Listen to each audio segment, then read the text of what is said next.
A verdade é que depois do 4 a 4 do jogo de ida e do 4 a 4 entre Real Madrid e Real Sociedad, eu tava com expectativas irrealistas pra essa partida, né? Achei que seria mais um jogo espetacular e foi muito diferente da partida de ida, né? Foi um jogo que em alguns momentos foi muito físico, assim, muito batalhado mesmo, mas cara, eu saí dele com uma conclusão que eu acho que até agora não tinha chegado em mim assim, mas que eu agora tô com essa ideia firme na cabeça e acredito que vocês vão concordar comigo também. O Atlético de Madrid no 4-4-2, tá? Essa formação aqui não tá correta não, na verdade o Llorente não jogou na lateral direita, ele jogou na linha de frente aqui do meio campo, né? E o Barcelona com a formação de sempre deles ali, mas o que chamou a atenção foi o Ferran Torres no lugar do Lewandowski.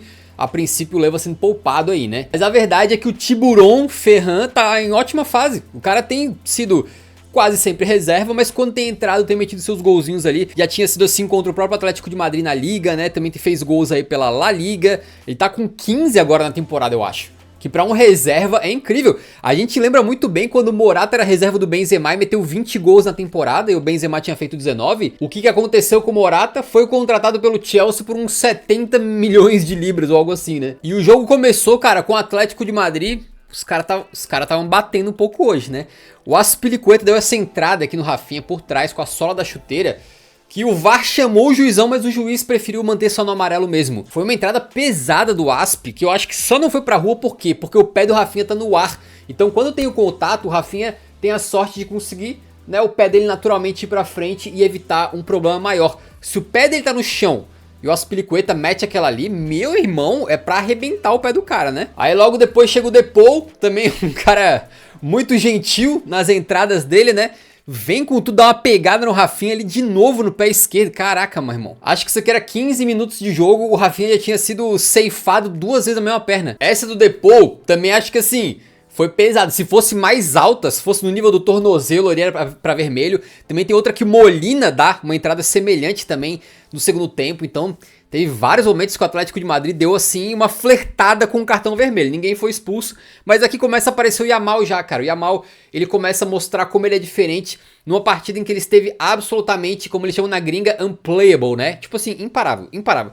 Essa aqui é uma bola que ele já mostra, cara, que ele consegue, o Yamal, ter aquela parada que os caras diferentes têm, que é não pensar no imediato, já tá pensando no futuro. Então quando a bola vem, o que o cara normal pensa? Como é que eu vou dominar essa pelota? Quando chega num cara como o Yamal, ele já planejou que ele vai dominar puxando pra algum lado. O domínio dele já é armando um passe, buscando um espaço, abrindo pra chutar, algo assim. E foi o que ele fez nessa jogada aqui, né? Ele já domina puxando pra dentro, o marcador obviamente vai seco e ele finaliza. E aí com 26 minutos de jogo, já de novo dos pés dele, quase que do nada, sai o gol do Barcelona. O Ferran Torres, ele tem um ponto muito positivo no jogo dele, né? Apesar de ser muito criticado às vezes, que é a parte da movimentação. Ele é um cara que sabe fazer essas corridas, sabe quebrar linhas ali, sabe encontrar o espaço pra receber uma pelota, embora às vezes chegar na frente do gol ele perde o gol, né? Mas ele conseguiu se movimentar aqui. E o Yamal, sinceramente, né? Quantos jogadores no planeta que estão nessa situação e conseguem enxergar esse passe e executar o passe com brilhantismo? Porque tu pode ver que o Atlético de Madrid tem pelo menos 2 caras meio que bloqueando o caminho do Yamal. E tem mais um marcador aqui, o Ferran Torres também tá ensanduichado por 2. E o Yamal não só consegue colocar o passe, mas obviamente ele viu a situação e botou com a força perfeita. O Ferran Torres muito inteligentemente nem finalizou, ele só tipo desvia a bola do caminho do goleiro, digamos assim, né? Ele só dá um toquinho pra tirar do goleiro que tava saindo do Musso e fazer 1 a 0 pro Barça. Cara, mas o Yamal nesse momento já tava um recital dele. Essa aqui é outra jogada em que ele vai carregando pelo meio, os caras vão colando. Os marcadores, meu irmão, eles fazem o que eles podem. Eu tenho visto no Yamal aquele jogador que meio que não adianta, sabe assim? Os caras começam a colar nele, começam a derrubar ele, e não só ele tem um controle fino da bola, um controle magnânime com a pelota, como ele também, ele não parece, porque ele é um gurizão assim, né, meio magrinho e tal, mas ele é um cara forte, cara. Então os caras chegam, dão um jogo de corpo, fazem pressão e ele não cai muitas vezes, né.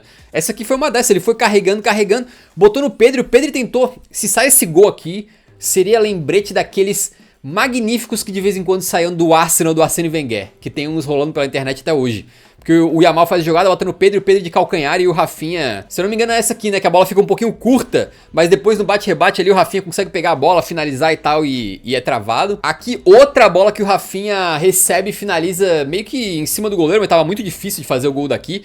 Só que se eu não tô enganado é mais uma jogada do Yamal, que ele coloca pro Rafa. E cara, é muito assustador tu pensar que assim, o jogador mais influente da partida e provavelmente o melhor jogador, o maior craque dentro de campo, é um guri de 17 anos, cara.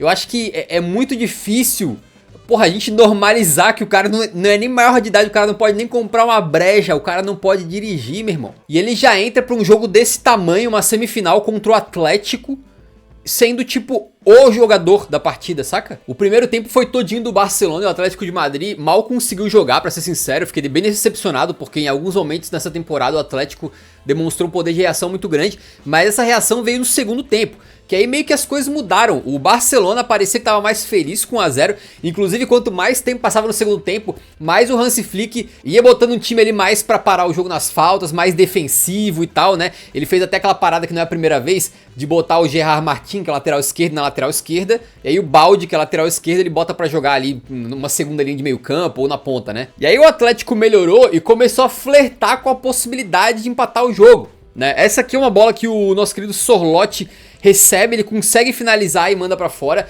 Ele já tinha recebido outra bola que ele faz uma jogada também, estava impedido. Então o Barcelona a gente sabe que é o time que melhor trabalha com a linha de impedimento na Europa, talvez no mundo nesse momento, né? Tem estatísticas bizarras assim, tipo, nas top 5 ligas, o time que mais causa impedimentos é o Barça e o segundo tá tipo com a metade mais ou menos assim do número de impedimentos. É sinistro o que eles fazem.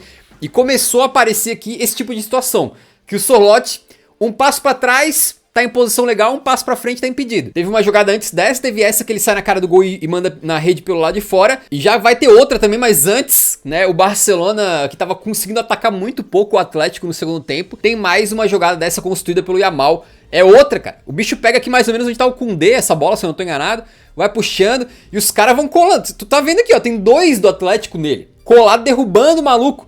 Mesmo assim, ele demorou pra cair, tocou no Fermin, o Fermin tocou no Rafa. E o Rafa acabou, nesse momento, optando pela... O que eu achei errado, né? Ele tentou tirar do marcador e puxar pra direita. E aí finalizou até bem, mas o Musso foi catar. Se ele manda com um canhotaço ali, acho que tinha mais chance de fazer o gol. Olha o Yamal, ó. Olha o Yamal. Cara, o Yamal tá começando a fazer aqueles lances. Tipo, é o Denilson, né? O Denilson seguido pelos turcos. Que tem tipo o Denilson e 5 turcos por volta assim.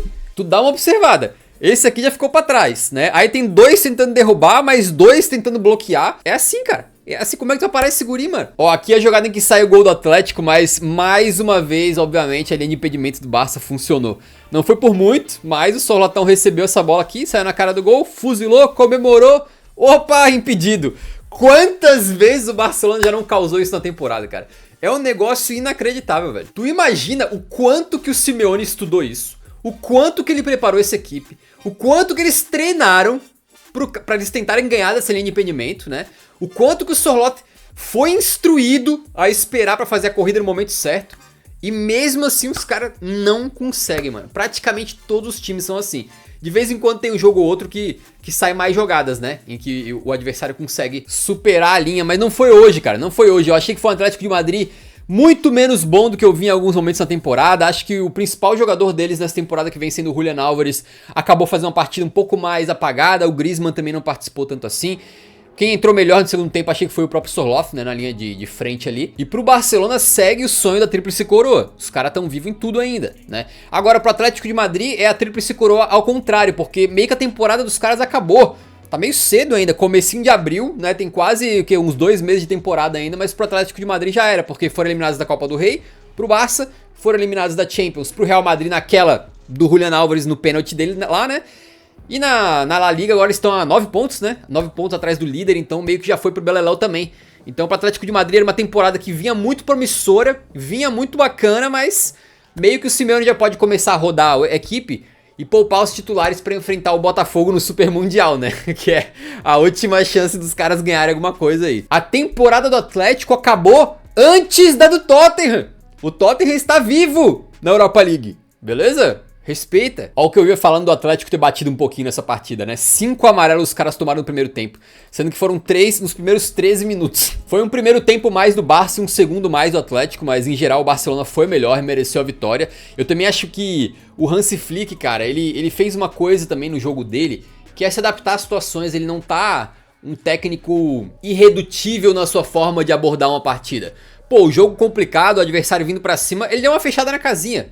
É claro que se eles tomam o gol, tomam a virada no final ali, de alguma maneira, aí teriam as críticas, trouxe o time pra trás, chamou a pressão, aquela coisa toda, né? Mas futebol muitas vezes é isso. A diferença entre tu ser considerado um gênio ou um burro, de tu ter acertado ou de tu ter errado, é simplesmente o fato de se deu certo ou não. Ele deu uma recuadinha, deu certo, segurou 1 a 0, tá classificado pra final. E sobre o Barça, pô, cara, o time tá muito redondinho, muito encaixadinho, né? Nem foi o melhor jogo deles, mas mesmo assim, eles foram superiores e eles têm uma carta coringa nesse momento, que é o Yamal, cara. O Yamal é meio que acima da média de todo mundo, assim.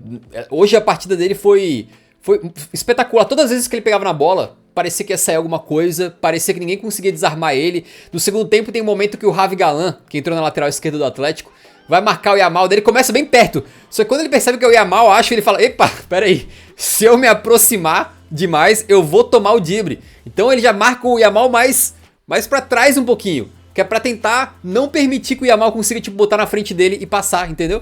Então ele é um cara que faz muita diferença. Acho que hoje fez uma partida espetacular. Ele driblou, carregou, o SofaScore diz aqui que ele criou 2 grandes chances, né? 3 passes decisivos aí, além da assistência pro gol do Ferran que decidiu o jogo.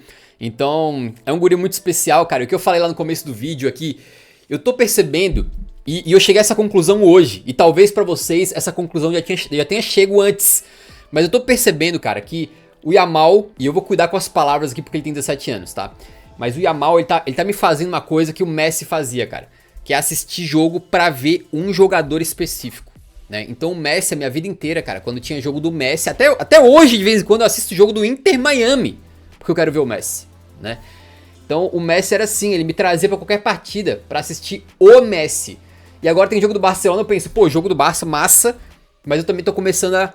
Cara, eu quero ver o Yamal. Eu quero ver o Yamal, cara. Aí vocês me dizem se eu tô ficando maluco ou não. Eu tento pegar leve com esse tipo de papo, porque no final das contas, ele tem apenas 17 anos. Mas eu tenho a impressão que a gente tá na frente de um talento geracional, um cara que só não vai virar um craque absoluto, de nível melhor do mundo, se acontecer lesões sérias, né, sequência de lesões, coisa do tipo, ou se ele perder a cabeça em algum momento, desistir do futebol, não tá mais afim, aquela coisa toda, que pode acontecer, apesar de que a gente fez um vídeo só sobre o Yamal quando ele tava surgindo ainda, que é o Quem é Ele, né, Lamine Yamal, lá no Euro.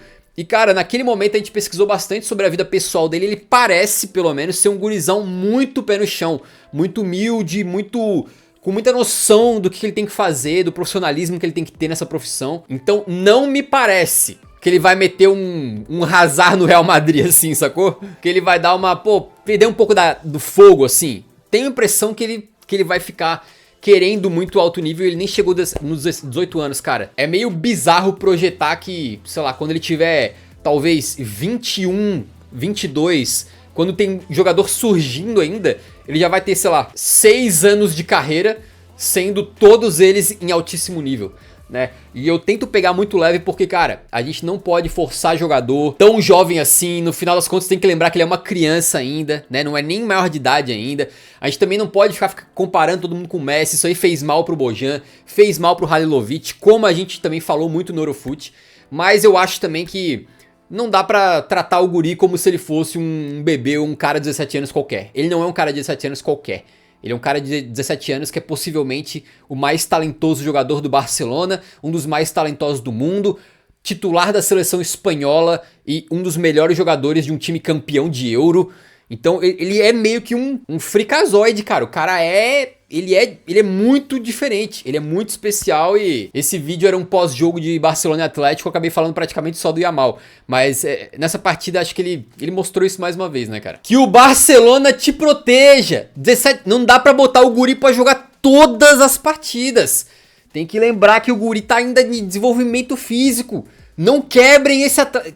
Poupem esse atleta de vez em quando, pelo amor, cara. E bom, final da Copa do Rei, só um é o clássico, num momento muito legal de ambas as equipes pra acompanhar, porque o Barcelona tá voando, o Real Madrid Não convence tanto quanto o Barcelona, mas ainda assim dispensa comentários, um time fortíssimo aí, com a quantidade de jogadores maravilhosos que eles têm. Então que venha o El Clássico, que venha também Chelsea Tottenham amanhã pela Premier League. Pro Tottenham não vale praticamente nada, mas obviamente estarei assistindo, acompanhando e depois comentando aqui, fechou? Meus senhores e minhas senhoras, não se esqueçam de se inscrever no canal de Cortes do Eurão, porque praticamente sempre que tem um jogo interessante assim, um jogo grande, jogo com equipes como Barça, Real Madrid, Tottenham, esses de alto nível assim, eu tô sempre por aqui comentando, fechou?